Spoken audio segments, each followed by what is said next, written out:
warahmatullahi wabarakatuh. Waalaikumsalam warahmatullahi wabarakatuh. Pemirsa Seripuku TV, saat ini kita bersama pengamat sosial politik Dr. Andes Bagindo Butar-Butar. Selamat sore Bang Bagindo. Selamat sore, Assalamualaikum buat semua. Iya, ini pasca dari Bapak Dr. Andes Haji Edward Chandra semalam cukup mengagetkan juga dari kalangan wartawan di Kabupaten Oku. Pak Chandra kembali ke Palembang untuk ke jabatannya semula, yaitu Kepala Dinas Lingkungan Hidup, dan tidak lagi menjadi PLH Bupati Oku. Akan tetapi kita menariknya Bang Bagindo kan lebih mendorong untuk bukan masalah PLH atau PJ, akan tetapi lebih mendorong agar DPRD Kabupaten Oku untuk lebih agresif. Ya, lebih agresif untuk bisa menjadikan legitimasi dari Bupati definitif. Bagaimana itu kajiannya Bang Bagindo? Tempo hari kan pernah juga ada kajian informal bersama media dan beberapa anggota dewan di sana. Iya. Silakan Bang Bagindo. Terima kasih. Pertama, ini sebenarnya ya saya menganggap sudah ada kelalaian dan keabayan. Sudah hampir setengah tahunan. Maaf, sebelum Pak Johan Anwar juga meninggal dunia. Waktu itu kan putusan-putusan hukum itu udah jelas, udah ada putusan-putusan itu sudah jelas bahwa itu akan bersalah. Cuman namanya dia punya hak juga untuk melakukan gugatan-gugatan kembali. Tapi menurut saya peluang untuk mengatakan beliau itu dikatakan bebas itu sangat kecil. Sebenarnya perlu keberanian waktu itu dari pemerintah provinsi dan pemerintah Kabupaten Oku, dalam hal ini terkhusus DPRD-nya ya, legislatifnya. Terkesan sikapnya itu setengah hati atau terkesannya apa ya, menganggap ini perlu kepastian hukum yang lebih jelas. Padahal sebenarnya kalau ada keberanian tidak begitu lama ini keberadaan dan eksistensi maupun legitimasi pemerintah di Kabupaten Oku itu sampai seperti sekarang. Bahkan setelah Pak Johan Anwar juga meninggal dunia, Pemprov dan DPRD Kabupaten Oku juga terkesan itu tidak cepat responnya. Ini yang buat saya mempertanyakan, ada apa gitu loh.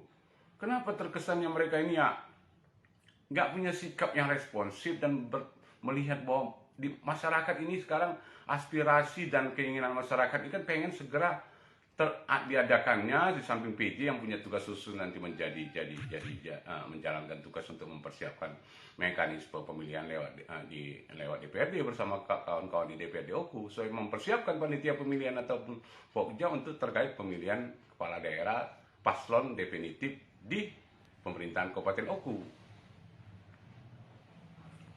Jadi sejauh ini yang sebaiknya dilakukan apa ini menurut Bang Bagindo? Dan beberapa hari ini kan terakhir kan ada tuntutan tuh. Ya. Segera PJ. Jangan terjebak dengan isu PJ tadi. PJ itu cuma prasyarat kecil aja. Yang paling penting kita nggak lagi persoalan PJ nantinya. Ini PJ ini udah menjadi keharusan yang segera. Adalah bagaimana segera Pemkab Oku punya kepala daerah yang definitif. Bukan lagi yang bersifat administrasi ataupun pejabat sementara atau apapun itu. Sekarang segera. Kalaupun PJ ditentukan misalnya hari ini, ya tugasnya itu harus ada kekhususan dari gubernur atau dari kementerian, dari DPRD Oku, supaya tugas mereka untuk mempersiapkan selama-lamanya, udah sangat lama, 3 bulan segera mempersiapkan panitia pemilihan atau Pokja, apapun namanya nanti, untuk memilih kepala daerah yang diproses melalui para pemilihan di DPRD Kabupaten Oku. Nah, itu yang paling urgent. Kenapa ini penting? Karena persoalan legitimasi hukum dan legitimasi politik. Untuk apa? Pemilu kemarin sudah menyerap waktu yang cukup besar, biaya yang besar, tenaga yang besar, energi yang luar biasa. Kita cuma dapat pejabat seperti ini sekian tahun setelah kedua pasangan kemarin meninggal dunia. Tapi pemerintahan, khususnya Pemprov dan Kabupaten Oku, DPRD Oku terkesan ya ini tadi. Yang maaf, mereka seperti kehilangan tanggung jawabnya, kehilangan apa yang menjadi kewajiban mereka, menjadi wakil daripada rakyat tadi. Ingat loh, DPR, Dewan Perwakilan Rakyat. Kalau perkara undang-undang dan lain itu kan cuma prasyarat. Undang-undang 10/2016, Undang-undang 30/2014 tentang administrasi pemerintahan itu kan cuma, dan beragam PP itu kan cuma prosedur dan syarat-syarat hukum.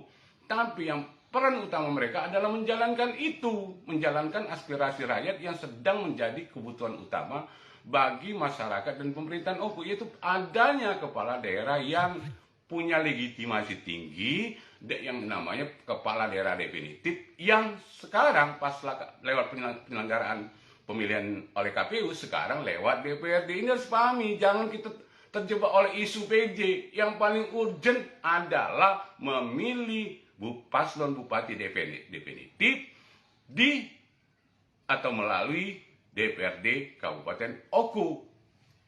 Terus untuk pemilihan, seandainya nanti juga ada dorongan dari DPRD Oku untuk melaksanakan pemilihan kembali, itu bagusnya bagaimana itu untuk berapa pasang gitu? Itu kalau ketentuan nggak boleh lebih dan nggak boleh kurang dari 2 pasang. Itu undang-undang, itu undang-undang nomor 10 2016, nggak boleh kurang, nggak boleh lebih. Nah, itu tetap 2 paslon. Nah, sekarang ini tugas, jangan lagi nanti PJ ditentukan, akhirnya nanti kurang dari 18 bulan sudah. Itu semuanya hak peran daripada pihak Pemprov dan Kemendagri. Kalau udah kurang 18 bulan udah sia-sia semua, hilang ini semua. Apapun kegiatan, apapun tujuan, apapun aktivitas politik yang dilakukan oleh masyarakat dan KPU maupun DPRD, itu semua nggak ada lagi.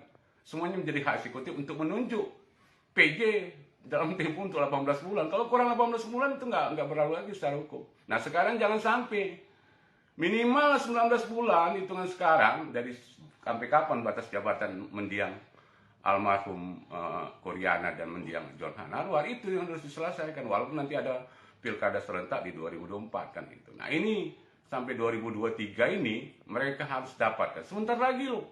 Jangan sampai kurang 18 bulan. Kalau sampai kurang 18 bulan, udah sia-sia semua. Semua yang dilakukan selama pemilu 2018 kemarin itu akan buyar semua, hilang percuma. Hanya kita cuma dapat PLH dan PG.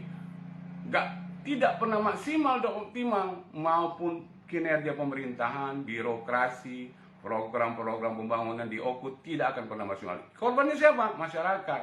Masyarakat tadi sudah mempercayakan lewat proses politik yang namanya pilkada, menyerahkan terhadap pasangan ini untuk memimpin 5 tahun ke depan. Ternyata yang muncul adalah PLH dan PJ. Nah, ini jangan terjebak pada isu PJ lagi.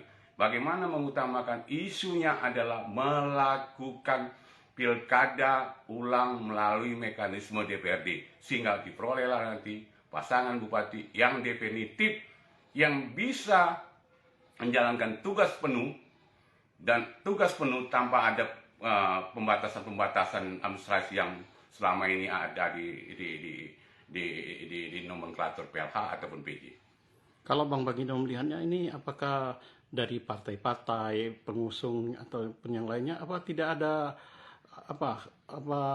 ada yang pengen maju atau gimana, kurang minat atau seperti pasti di ada, Muarem ini? tadi makanya saya sudah berapa hari ini, sejak kalau untuk cerita hukum ini sebenarnya udah mulai agak jenuh kita, karena berulang kali kelompok-kelompok masyarakat, tokoh masyarakat, para akademisi, kalangan terdidik di Oku, bahkan di Palembang ini sudah berulang kali mendorong supaya Kabupaten Oku ini terlepas dari terbatasnya wewenang dan otoritas ataupun tanggung jawab dari pemerintahan sekarang, karena ya meninggalnya 2 paslon kemarin yang harusnya menjadi menjalankan pemerintahan. Tapi kenapa gitu loh, terkesan abai atau sepele atau menganggap ini persoalan remeh, bahwa ya sebenarnya serahkan pada pemerintah provinsi kan gitu. Nah, biarlah pemerintah provinsi menunjuk untuk tugas-tugas administrasi dan tugas-tugas rutin aja. Padahal kan nggak begitu. Mereka nggak pantas DPRD sekarang dengan sikap yang terkesan pasif ini. Ini sekarang. Kalau mereka, kurasa untuk tokoh-tokoh yang menonjol di kalangan legislatif di sana cukup banyak. Kemudian tokoh-tokoh birokrasi di Oku, bahkan di Sumsel juga ada. Ataupun tokoh-tokoh masyarakat yang lain, baik dari ulama, akademisi, pengusaha, banyak yang berkemampuan untuk ikut dalam kontestasi pilkada lewat mekanisme DPRD di Kabupaten Oku. Oke Bang Bagindo, kita doakan semoga bisa lancar, bisa kembali ke jalannya. Ya, kesadaran masif lah dari DPRD Oku, dari pemerintahan di birokrasi, dari masyarakat, dari pemerintahan provinsi supaya terjadi sinergi dan sinergi dan kemasipan dari mereka bahwa satu kepentingan bagaimana melegitimasi kepemimpinan daerah yang ada di Kabupaten Oku. Oke, terima kasih Bang Bagindo. Terima kasih. Iya, selamat sore. Assalamualaikum warahmatullahi Waalaikumsalam wabarakatuh. warahmatullahi wabarakatuh.